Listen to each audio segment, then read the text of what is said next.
Span, span, span. Common meanings. 1.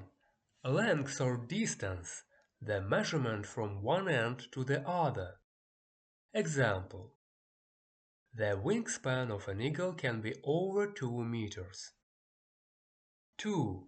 Time period, the duration something lasts. Example.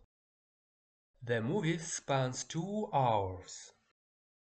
Tips for remembering.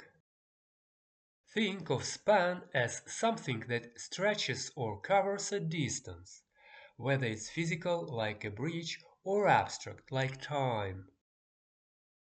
When you hear span, imagine something reaching from one point to another.